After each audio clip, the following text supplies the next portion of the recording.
Benjoy, kung nasa maayos kang pag-iisip sa mga oras na to, nakikiusap ako sa'yo. Bumalik ka na kasi ang laki ng damage na ginawa niyo sa akin. Alam mo yung ginawa ng pamilya mo sa akin. Kung wala ka talaga sa kapuluan mo, at may babalik ka sa akin, aalagaan kita. Please pakiusap, umuwi ka. Kahit hindi sa amin ng anak mo, kahit sa pamilya mo. Bakit sa kabila ng pagmamahal ko sa'yo, ito yung igaganti mo? Ang sakit, sobra. Kaya nakikiusap ako, Benjoy. Umuwi ka na. Magandang hapon po, Ma'am Gloria. Ano po, Ma'am, may update na po ba kayo nakuha, Ma'am? Kung wala pa rin po. Pero may leads, may idea po ba kayo, Ma'am, kung saan kaya siya? Wala din? Wala pa po. Saan po ba nagtatrabaho itong si Sir Benjoy Villarde? Sa warehouse po, sa Juminstic po, TD Express po. So, lagi po ba siya, Ma'am, let's say on a normal days, Ma'am, no? Nag-message sa inyo, tumatawag? Opo, araw-araw po. Araw-araw? Kumusta po siya sa amin. Okay. And saan po ba siya nakatira, Ma'am? Isang tirahan lang po ba kayo o kung separate po yung bahay niya? Kami po sa Bicol po. Siya po, Ma'am. Saan po ba siya nakatira? Dito? Kasi Dito po, sa Baclaran po. Okay. El Gabriel po. May kinakasama po ba siya, Ma'am? May asawa? May anak? Mayroon po isang anak, tapos ka-live-in partner po. So, noong January 12, no? Yun yung last day po nga sa CCTV. Nung araw po ba na yun, Ma'am, may na-message po ba sa inyo si Sir Benjoy kung kamusta siya? May nasabi po ba siya, may reklamo siya sa opisina niya or sa kasama niya? May nakwento po ba siya? Wala po. Tapos po, nalaman ko na lang po sa sa Facebook ko po na naka-wheelchair na po yung anak ko. Tapos tinanong ko po yung ka-live-in partner niya na bakit upo siya sa wheelchair. Sabi niya, nilalagnat daw, dinala niya sa Potasio po hospital. Kailan yun, Ma'am? Nung January 10 po. Pero ito nung January 12, makita po siya natin nga nakatayo, lumalakad. Nalaman ko po na January 12, nag-alala na po ako ng gabing yun na sabi ko, kumusta naman si Benjoy po? Yun po, sabi daw, dinala daw niya ng January 12 po sa San Juan de Dios po. Tapos linabas po ng alas 4 ng hapon po. Tapos ng kinagabihan daw, inawala daw yun. Sabi po ng ka-live-in partner niya. Opo, pero ano po ba pangalan, Ma'am, ng live-in partner niya? Josephine Orgoño po, Francis po. Josephine Francis. Opo. Okay. So, bali, Ma'am, basically, kasama ito live-in partner niya until January 12 ng 7:30 ng gabi. Kasi sabi niya nawala din. Opo. Nakwento po ba ng live-in partner niya sa inyo, Ma'am, kung bakit nawala ito, yung anak niyo?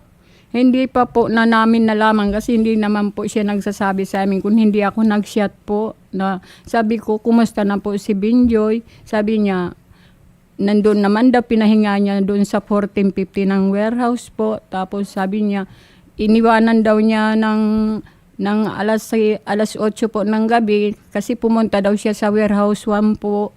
Tapos sabi ko, bakit sabi ko, alas 11 na daw siya babalik doon kay Benjoy kasi papakainin daw niya ng mag-ama po ng pagkain po.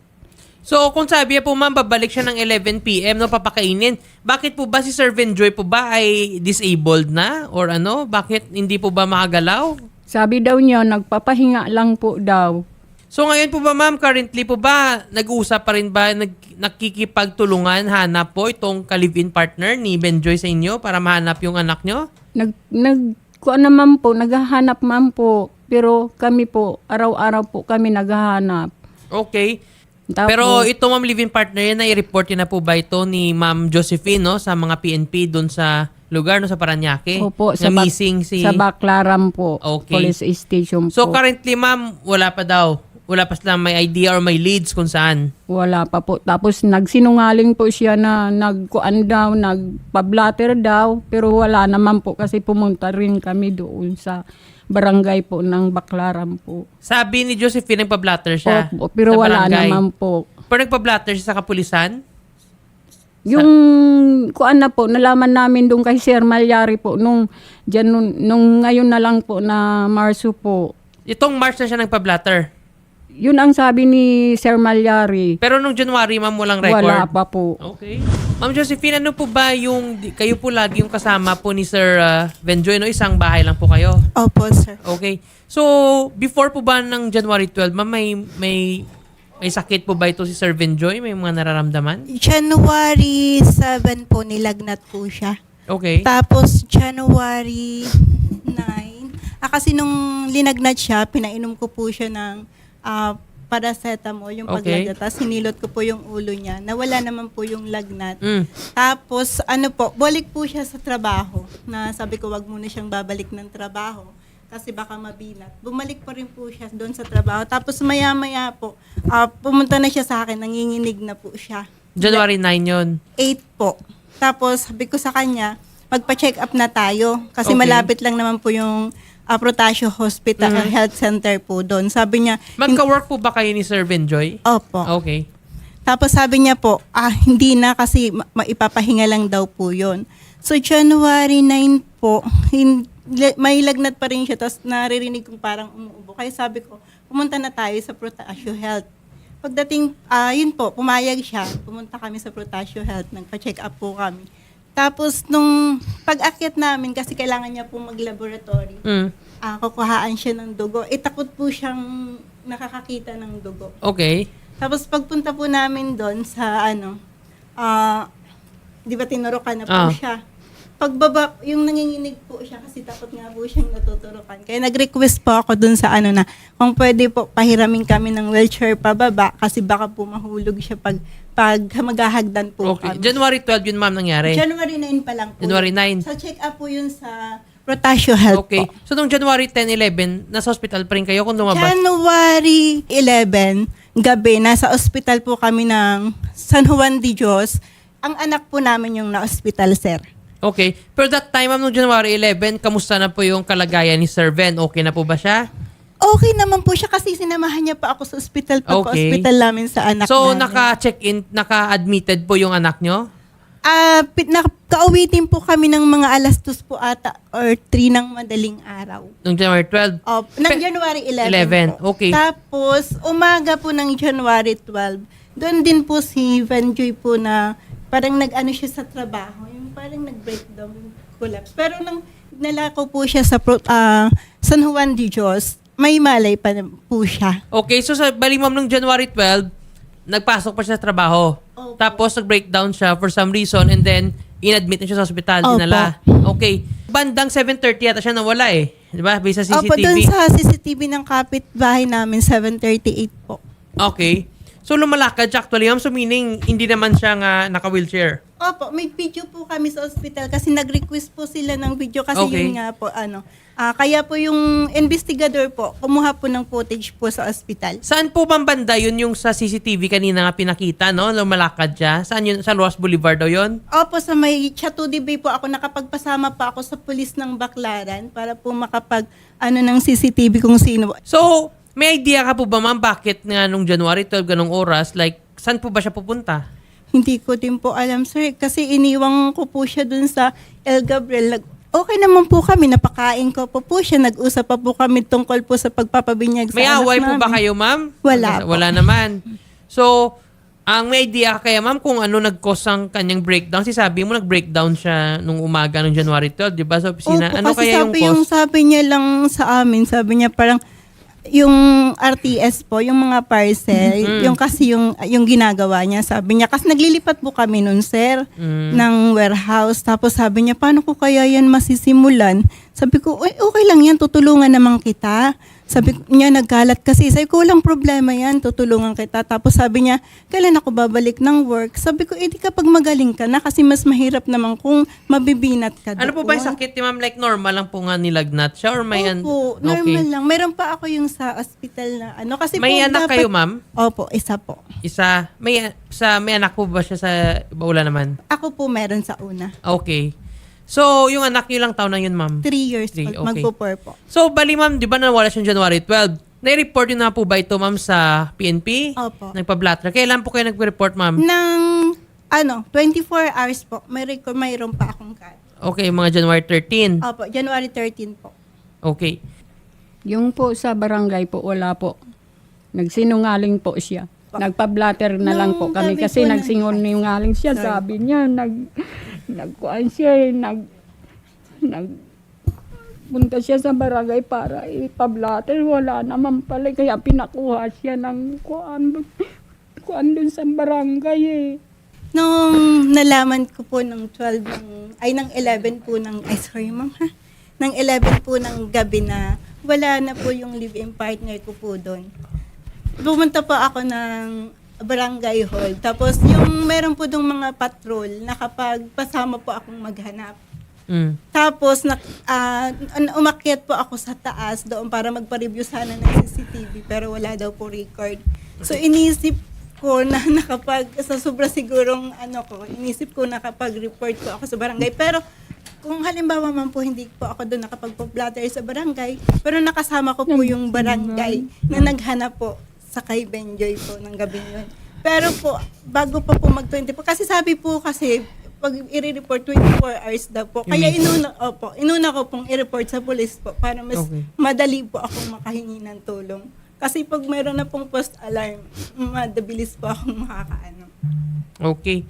So, ma'am, okay po tayo dyan, ma'am? Hindi po. Actually, ma'am, hindi siya satisfied, ma'am. Ma'am, wag po sana kayong umiti no, or tumawa kasi medyo emotional si ma'am. So, nasan po yung Kasi mga... di ba, Yes, ma'am. dapat sa barangay ka muna pumunta. Magpapablatter. Pumunta naman po ako Wala sa po. barangay, nagpatulong po ako Kaya pinakuha po siya. sa barangay. Pinakuha nila po ako dun sa barangay. Kasi nagsinungaling po siya. Regarding po sa Nagpablatter. Asan yung cellphone niyo, ma'am? Nandiyan po sa bag. Tapos kinuha na rin po yun ng police kasi iimbestigahan daw po. Tapos binalik po kasi wala naman daw po. Tapos ngayon, nang sumugod po sila ulit sa akin kasi doon nag-i-stay po siya sa akin. Si Benjoy? Hindi siya, si nanay po. Tapos hindi ko po alam, ilang araw, bumalik po sila. Galit na naman po ulit sila. Okay. Magandang hapon po. Yes po, sir. Ano po yung gusto po sabihin, sir? January 12, na-hospital lang kapatid ko. Hindi sa amin pinaabot nitong asawa niya, na living partner na si Josephine Frances, na na-hospital nga ito. Ngayon ko lang nalaman na January 7 pala ay naka-wheelchair pala ito. Ngayon ko lang narinig at January 12 nga na isugod na naman. Ngayon po, ang nangyari, kinagabihan, January 12 ng 7:30 or mga past 8, nawala na nga po itong kapatid ko. At sa dami po naming magkakapatid, ni isa po, hindi kami nakatanggap ng report galing sa kanyang asawa.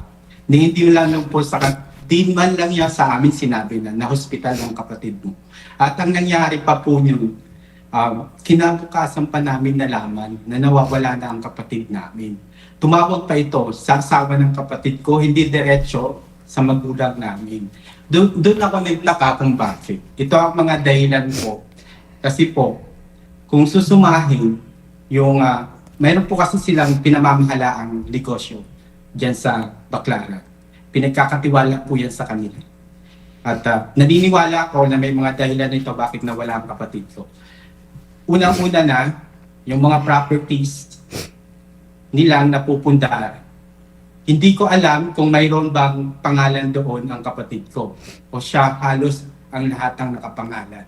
Mayroon yan pinurchase na lupa sa probinsya dahil nga kumuha din ako. Sumabay din sila. At ang unang contract sale nito ay sa pangalan niya ni Josephine.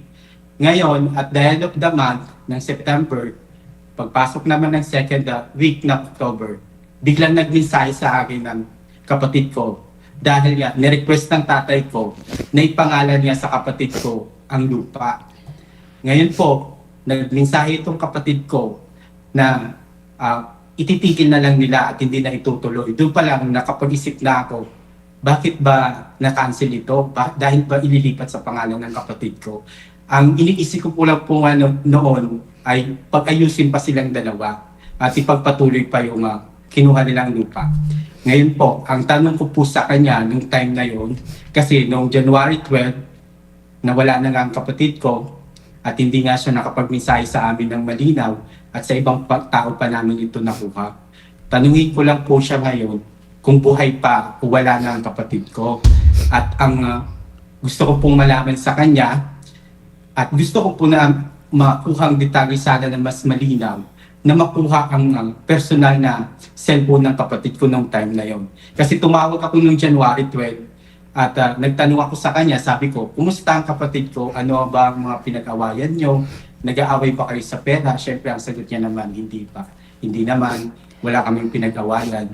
Pero kung susumahin po, ang nangyari po talaga ay kaduda-duda. Kasi nung time na po yun, hinihiling namin na makapag-request ng CCTV footage sa warehouse kung saan nila huling pinagpahinga ang kapatid ko. At tinanong ko siya kung asan ang kopya nun. Ito ang reason niya sa akin. Ang kapatid ko lang ang may kakayahan na magbukas ng CCTV. At naisip ko, nasa cellphone nga yun ng kapatid ko. At posibleng nandun lahat ng record. At posibleng makita pa namin kung ano ang mga huling paglabas niya, ang huling pagpasok niya, kung dinalaman nila doon ang kapatid ko. Sa ngayon po kasi wala yan sa amin may provide at sa pilitan pa namin ang nangyari po, sa pilitan pa at nagkaroon pa kami ng kondisyon kung ibibigay niya o hindi. Kaya umabot pa kami sa barangay. Noong January 16, doon na lang namin nalaman kasi hinihingi namin ang cellphone ng kapatid ko kasi ayaw niya nga ibigay, sa pilitan pa. Kasi po, pamilya po kami. Kung talagang gusto niyang makita at mahanap ang kapatid ko, bukal sa loob niya na ipaabot sa amin ang mga detalye na yan. Dahil sa totoo lang po, kami ang most affected. Walong kaming nag-aalala sa kanya. Buhay pa ang mga magulang namin. At araw-araw iniisip namin yan. Lalo't na ako nasa ibang bansa. Ang nangyari, nagpa-blatter kami at doon pa namin nalaman ng magulang ko na hindi nga naka-blatter itong kapatid ko. January 16 na i-blatter sa barangay. At ang pinagtataka ko, bakit nagsinungaling siya ng mga time na yun? At pahirapan pa namin nakuha ang cellphone. January 17 pa, na isurrender niya na si Miss Josephine. Sa totoo lang, kaduda-duda po talaga ang mga gusto namin makuhang detalye sa kanya kasi nga hindi sumasabay, hindi umaayon din sa mga tanong namin.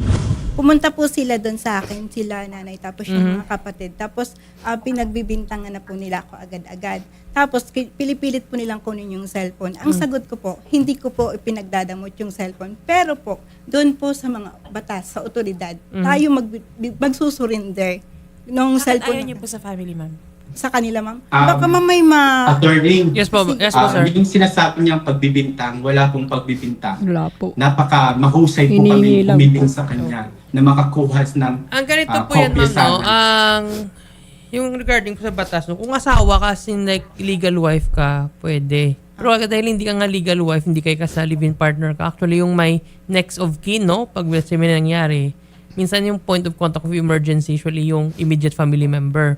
So actually, they have the right, no, to check the phones. No? Opo. Pero dinala family. po yung phone sa barangay. Tapos Dininay niya sa amin yan, attorney, ito pa ang nangyari, January 14. Dahil nga pahirapan sa amin makakuha ng detalye sa kanya, nakapagmensahe yan sa akin na may detalye na daw siyang may source kung asan ang kapatid ko. Doon nagtataka ako kung bakit nakakakuha sila ng source kung asan ang kapatid ko kasi hindi nakakusap Saan na daw? yung Saan daw? akin. Saan daw? hindi ko po alam, sir. Hindi mo alam. Wala Pero may naman. sinabi ka? Meron po Yes. siya ng voice messages na pinadala sa akin. Maaari po namin itong magamit. At- Kung halimbawa Apo, hahanapin pwede po po ito. nasa yung cellphone Okay. po. Tsaka yung... Ganito po kasi, Ma'am Josephine, no? Kasi under normal circumstances, kung isipin mo, kung talagang mag-cooperate kayo sa family, no, para mahanap si Sir Venjoy, syempre lahat ng mga possible leads, no, ipapakita mo sa pamilya. So cellphone, I mean ko, there's nothing wrong in showing a cellphone, no, especially pag isa lang naman kayong goal, hanapin si Venjoy. Unless there's something that you don't want the family to see, that's why ayaw mo muna ipakita yung laman ng cellphone and gusto niyo pa to buy some time, of which dadaan niyo pa sa barangay, blah, blah, blah, to buy some time. So, it tells something pag ganyan. Kasi kung totoo, Ma'am Josephine, no, nga Opo. in good faith ka, gusto mo tulungan, dapat on the day nga nag-ask po yung family members, saan po yung kapatid ko, sa yung cellphone. Ayaw naman po nila, sir, buksan po sa harap ko yung phone. Ma'am, Kukunin po nila, dadalhin po attorney, nila, Yes, iuwi ma'am. po nila ng Noong bahay. January 12, nagpadala yan sa amin ng isang CCTV footage na nakuha niya ang kapatid ko sa location ng Chateau de Bay sa Baclaran. Kung makikita niyo po sa CCTV footage, ang kulay po doon ng damit ay hindi itim. At kung mapapansin nyo, kung itim po yun, makikita nyo naman sa ulo dahil ang kulay ng buhok ay itim. Ang makikita nyo po sa report niya sa Parañaque na nakasuot daw ng kulay itim na damit at nakamaong na short ang kapatid ko at naka-crocs na tsinelas. Kung mapapansin nyo po sa CCTV, kasi hindi namin ma-recognize kung kapatid talaga namin yun, hindi po umaayon o tumutugma sa amin ang mga pinadala niyang detalye. Base sa By the way, kanyang, itong CCTV nga nakuha ni ma'am, kailan yung nakuha to? Nung 13 po, nagpasama ako sa Police Baclaran po. Ito ay 12 attorney. And galing saan to, ma'am? Na CCTV? Sa Chateau DB po. Okay. Ito po yung kanina sinabi mo sa akin nga hindi niyo makuha kasi private. Alin po? Ito, sabi niyo private to na... Nagpasama po ako sa police. Okay. And then? Doon po, So, paano po yung sa warehouse naman ninyo? Di ba private din? Why not nga i-release yung CCTV footage? Ay, sorry ma'am. Yung sa warehouse nyo, di ba warehouse? Yung hiningi po ng kapatid is, ano po nangyari sa kanya sa Working warehouse for bago po CCTV. Yung sa makulab? CCTV po namin, sir, doon po kasi siya naka-login po Ay, sa ma'am, you know, alam ko yung mga warehouse yan because we also Opo. have warehouses, mga business. So, ang CCTV na yan, no, ma-check yan, hindi lang yan sa isang tao ma-access. There are many people access, especially pag sa main Opo, unit. pero siya nakita po yan. kasi, sir, yung Even sa though nga siya iCloud, po yung nag-ano, ma'am, iCloud isa po. ka master key kasi hindi pwede isa lang yan. Opo. Sa kanya yung sa cellphone, that's online. But yung physical copy, nakasave lagi yan sa main DVR Wala na tawag. po kasi siyang SD. Kasi kakalipat lang po Ma'am, namin kung dun sa sinasabi mo lugar walang niya. SD yan, tapos cellphone niya meron, paano yan, di ba? Opo, dun po sa meron iCloud, talaga sir. yan. But, dapat ma'am, kung nakuha mo nga siya Chateau de Bay, na nakapasama kayo sa PNP, why not doon din Opo, sa pero warehouse yung, ninyo same? yung sa... Why not as sa Opo. management ninyo, they may have a backup Kami po lang may data hawak storage. po nung partner ko Ma'am, po. ano po yung rank ko ni warehouse manager lang? Hindi niyo pa nga na-elevate operations manager niyo sa GL niyo. bago pa lang po kasi kami dun, sir, sa warehouse. Diba? Tapos nilalagyan pa lang po Pero siya sige ng- po. Police Major Elmer Akatan, magandang hapon po. Sir, may update na po ba tayo dito, sir, sa case po ni Sir Venjoy Velarde? As of now, attorney, negative pa tayo sa update kung saan ang kinaroroonan ni Velarde since wala pa naman na nakakapag-report kung saan siya dito. So, sa part naman ng investigation namin, nagtanong-tanong na rin kami sa mga custodial, sa BGNP at saka sa kalapit naming city kung may mga arrested silang personality. Wala naman po kaming na-receive na report. Sir, ang may mga na POI na po ba kayo, persons of interest? Persons of interest ng alin po? Ito, sir, sa missing case po ni Sir Venjoy Velarde, kung bakit nawala siya, at saka kung sino may alam. Based sa pagre-review namin ng CCTV, mula nung ni-report yan nung kanyang kinakasama na si Josephine, nung 13, nag-review kami ng CCTV. So, binalidate namin yung mga claims ni Miss Josephine na bago mangyari yung pagkawala niya na nanggaling silang hospital, tapos bumalik sila sa warehouse. Nagdedek naman dun sa salaysay ni Ma'am Josephine na talagang pumunta sila sa hospital, tapos lumabas ulit, bumalik ng warehouse. Pero nung time na yon, wala na yun si Josephine dun sa warehouse nung lumabas itong si Benjoy, na huling nakita na naglakad papuntang going Rose Boulevard sa May Chateau. So Okay. yun yung huling nakita na naglalakad mag-isa itong si Benjoy. Yung sa Chateau, sir, nga CCTV, ito din yung fina-flash dito, sir, yung nakatalikod po na tao. Yun po. Okay. So, ma-certain nyo, sir, nga talaga siya ngayon. Siya po. Naka-identify yung tatay. Yung nag-identify mismo niyan, sir, is yung father. Yung father. Okay. Yung sa may warehouse, sir, na CCTV, sir, kung bago po siya na-collapse, sir, may copy na kayo? Negative pa kami dun sa warehouse, dun sa kanila. Bakit, sir? Yung sa katabi lang kasi nila, yun ang meron kami. Yung sa katabi nilang, yung paglabas ni Benjoy dun sa warehouse nila. Yung sa CCTV kasi nila mismo, dun sa warehouse nila, yung CCTV nila ron, hindi talaga makuha yung CCTV nila doon. Parang hindi gumagana, hindi ma-access yung footage nila doon. Kasi nasa cellphone lang yung nakasave yung data na nakakapture sa loob ng warehouse nila. So ang nakuha lang namin dito is yung katabi nilang warehouse na kita yung paglabas ni Benjoy. Okay. So, bali, sir, sinasabi, sir, ngayon mga capture CCTV is yung sa cellphone. And that cellphone, sir, is ito po yung cellphone ni Sir Venjoy. Of which nga, na later na po sir na ibigay po ng ka-live-in partner, di ba? Kasi nung hiningi po siya ng January 12 or 13, I think, hindi pa binigay, and nung January 16 or 17 na nabigay. Tama po ba? Hindi ko matandaan, attorney, kung kaninong cellphone yon. I-clarify ko na lang sa investigator. Pero sa cellphone, parang ang monitoring mo is parang sa cellphone, pero hindi namin may access kasi cellphone lang ang saving ng footage nun sa may mismong warehouse na pinagtatrabuhuhan nila. Okay, kasi sir, na-mention po dito ng ka-live-in partner, no, na si Ma'am Josephine, nga yung ka-live-in niya lang si Sir Venjoy may access dun sa CCTV Kaming dalawa. nga sa cellphone. Pati kayo, ma'am. Kaso hindi niya po na sa iCloud niya, sir. Kaya hindi namin makuha yung... Sir, ang naging POI din po ba ito si Ma'am Josephine sa inyong investigation? Siya ang reporting person as of this moment kasi wala pa naman kaming nakikitang anggulo dito na siya ang pasimuno kasi based dito sa CCTV footage natin, usang umalis to si Kwan eh. Hindi naman siya nawala dun sa warehouse na may involvement o kaya dinukot. Okay. Usa ito Pero ang sir, no, based po sir dito sa mga warehouse. recent sir nga mga attending circumstances, ayun nga sir, no, may mga salaysay din po sir yung kapamilya and everything. There's another angle, no, nga possible sir, no, may mga usapang pera dito involved, yung mga purchasing of lot, kaya no. So maybe sir, you want to revisit sir yung investigation ninyo and tsaka i-broaden sir, no, yung angulo nga tingnan ninyo sir. You might consider that. Actually, attorney, we are already conducting a thorough investigation regarding dyan na inaalam din namin talaga kung anong dahilan bakit siya umalis doon. Yeah, and siguro sir, you should revisit it also, sir, lahat sir ng mga tao, sir, nga in close contact dito kay Sir Venjoy. And it doesn't mean, sir, nga pag-reporting witness siya, sir, she can no longer be a person of interest. It can be possible, sir, nga yung reporting witness can also be a person of interest. So, pwede talaga, sir, i-delve deeper. And you can also, sir, kung kailangan nyo mag-conduct pa, sir, ng further investigation, you can ask the family members nga may awareness din, sir, kung ano nangyayari, sir, sa family ni na Sir Venjoy and sa mga ka-live-in partner niya. Kasi it appears, sir, ka January 12 pa to, sir. We are already March 18, sir. Medyo matagal na sa investigation, 60 days na, sir. And yet, kahit isang lead, wala nga tayo may nakuha. So, siguro, sir, we should exert more effort, sir, no? Para po talaga makita. At saka kung ano pa yung mga possible ways, sir, nga ma-backtrack, sir. Kung kailangan, saan ba i-trace from the warehouse? Or sino pa yung may makaalam, sir? Gawan siguro, sir, paraan, sir. Para mas, sir, makuha, sir, hostisya, sir, yung pamilya. And, hopefully, buhay pa to si Sir Venjoy and malocate siya.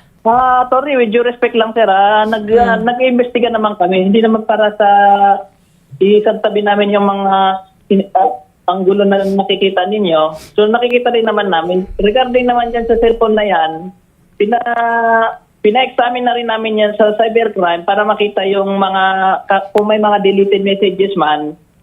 Kaya lang, hindi kaya ng ating cybercrime kasi bago lang yung cellphone, hindi makakuha sa system nila. So, naibalik sa family kay Josephine.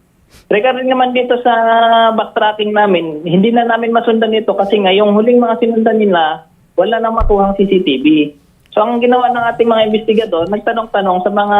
Sir, yung regarding po, sir, sa cellphone doon, sir, no? Kung let's say, sir, kung kino-consider po siya, sir, ng kapulisan, sir, nga important as evidence sa investigation, bakit, sir, binalik muna, sir? Hindi pwede. Kaya, sir, nga i-hold nyo muna, sir. Kasi kung importante siya, let's say importante siya.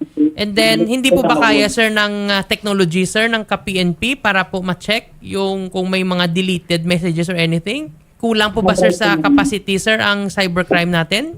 Ayun nga po, attorney, yung sinasabi ko kanina, napa-examine na po yan sa SDAC namin sa Southern Police District. Pero ang advice po is, hindi po kaya ng ating ng technical aspect yung bagong iPhone 17 kasi bago lang yon. So, binalik po yan ng investigador sa family. Okay. Sige po, sir. Ganito na lang siguro, sir, no? Thank you for that info. Sir, at least alam natin, sir, nga may...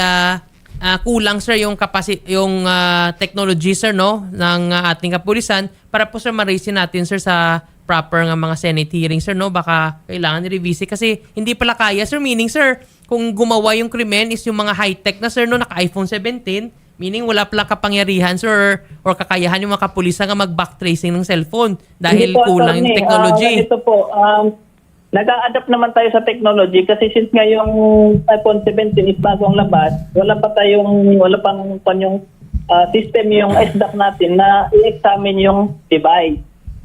Sige po, sir. May time naman, pag naman nakapag-adapt naman yan, pwede darating yung time na ma-examine yung unit na pwedeng i-examine yung iPhone 17. Pero hindi naman kami tumigil doon, attorney. So nag-broaden naman kami ng paghahanap dyan sa reported missing person. And tinitingnan namin yung anggulo, anong involvement nitong si Josephine, anong possible na pinadahilan na ba't umalis doon sa warehouse si Benjoy na kalaunan na hindi na nakita.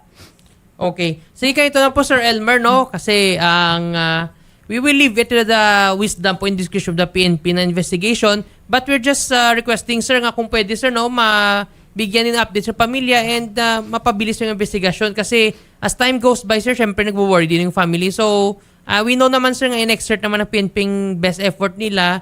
So, ayun na lang po, sir, no? Magtulong-tulungan lang with the family para po mahanap ito si Sir Benjoy. And kung sino man yung may kasalanan dito, dapat managot. Josephine, ate, mawalang galang na. Tinanggap ka ng kuya ko at ang magulang ko. Tinanggap ka nila ng buo. Sinabi na ng kuya ko na mahal ka nga. At tinanggap ka din kahit may mga anak ka na. Ngayon po, nabanggit niya kanina, lahat ng ito ay may access sila sa CCTV footage. Siya at ang kuya ko ay may access. Kaya posibleng makakuha kasi kami ngayon sa kanya ng kopya ng mga araw kung saan nila huling dinala ang kapatid ko. At posible po bang ma-check din? Kasi may ano din po ako quite interesting sa huling ginamit niya na photos noong February 21 na masyadong bago talaga yun sa aming mga mata na hindi namin maisip kung yun ba ay kakakuha lang ng litrato. Gusto namin malaman sa phone na yon kung saan man yung kinuha, kung ano ang mga information noon. Kung kailan ba lang po ba yung nakuha o kailan po yung na-take noong February 21 na ginamit niya na mukha ng kapatid ko. Kasi kung mapapansin niyo po doon, baliktad po ang damit ng kapatid ko at payat niya na po. I-coordinate po natin to, Sir Cristiano, Ma'am Gloria. Yung lahat po ng mga salaysay ninyo, ibigay po natin dito kay Police Major Elmer Acata, no? Para po makuha nila yung buong parang full picture, no? At saka they can reinvestigate further pa, no? Nananawagan po kami na sana makita na po si Benjoy po. Kasi nag-aalala na po kami sobra na po 2 buwan po. Galing pa po kaming Antipolo po. Binabaybay ko po papuntang Baclaran po para makita po siya. Araw-araw po. Nag-umuwi na po kami kuminsan madaling araw na po. Para makita po siya. Pero wala po. Benjoy, kung sana nakakapanood ka ngayon, kung nasa maayos kang pag-iisip sa mga oras na to, nakikiusap ako sa'yo. Bumalik ka na kasi ang laki ng damage na ginawa niyo sa akin. Alam mo yung ginawa ng pamilya mo sa akin. Kung sakali man meron tumutulong sa'yo, pakiusap. Pakiusap po. Ibalik niyo naman si Benjoy. Kasi yung damage po sa akin, sa isip ko, dito sa puso ko, hindi na ako makatulog na maayos. Kung ngayon, kung nawala kami sa pag-iisip mo, kung wala ka talaga sa katinuan mo, at may babalik ka sa akin, aalagaan kita. Pero kung nasa matino ka man lang pag-iisip, please pakiusap, umuwi ka. Kahit hindi sa akin, kahit hindi sa amin ng anak mo, kahit sa pamilya mo. At ikaw ang makapagsabi ng totoo kasi ikaw lang naman nakakaalam kung bakit ka umalis eh. Ano mo ba ang sakit sa kabila ng ginawa kong hirap ang aalaga sa inyo? Ano ba yung igaganti niyo sa akin? Ang sakit sobra. Pero ayoko, hanggat hindi ka nila nahahanap, hanggat di namin ikaw nahahanap, ayokong magtanim ng galit kung bakit ka umalis nang walang paalam. Itatanong ko sa'yo bakit? Bakit sa kabila ng pagmamahal ko sa'yo, ito yung igaganti mo? Sa akin yung damage, lahat sa akin. Ngayon nakikiusap ako, Benjoy. Umuwi ka na. Kahit lang sumulat ka, tumawag ka kasi alam ko naman yung sulat kamay mo eh. Tumulat ka lang, ipaalam mo sa amin na okay ka. Para hindi ganito. Ngayon ako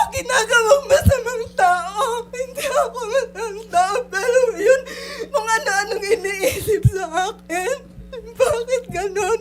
Ikaw lang yung makakasagot ng lahat ng ito. Kaya pakiusap ko, umuwi ka na, bumalik ka na. Unang-una sa asawa niya, hindi namin siya pinagkakaisahan. Humihingi lang kami ng pinaka-detalyadong detalye sa pagkawala ng kapatid namin at yung CCTV nga napakahalaga at ang cellphone. Sa kapatid ko, kung asan ka man ngayon, kung sino ang humahawak sa'yo na sinasabi nila na paulit-ulit sa amin na may nakakaalam nga kung asan ka. Kung ano man ang sitwasyon mo ngayon, umuwi ka o kaya kung may nakakakita man sa kapatid ko, lalo na lubos na rin ako nag-aalala sa mga nakakapanood ngayon. Humihiling ako at humihingi ng tulong sa inyo. Kung mapansin nyo man po ang mukha na ito ng kapatid ko, sana po maipaabot niyo po sa amin at sa aming pamilya mismo na makauwi po ng ligtas ang kapatid namin. Kasi sobrang nag-aalala na po kami sa kanya. And ma'am, Maraming ma'am, salamat sige po, ang magtulong-tulong po tayo para mahanap po si Sir Benjoy salamat and po sa inyo. hingi din tayo po ng tulong sa PNP po para mapabilis. Sir, Thank you kung din. kailangan din po yung phone ko, yung lahat. Schedule Yes po, po ma'am. natin, ma'am. Opo. Pag-ooperate po ako kasi hindi na... Apo. lahat ng- Naintindihan hindi po ko namin, alam ma'am. kung ano pang lugar yung pupuntahan ko. Sige para po. maghanap po.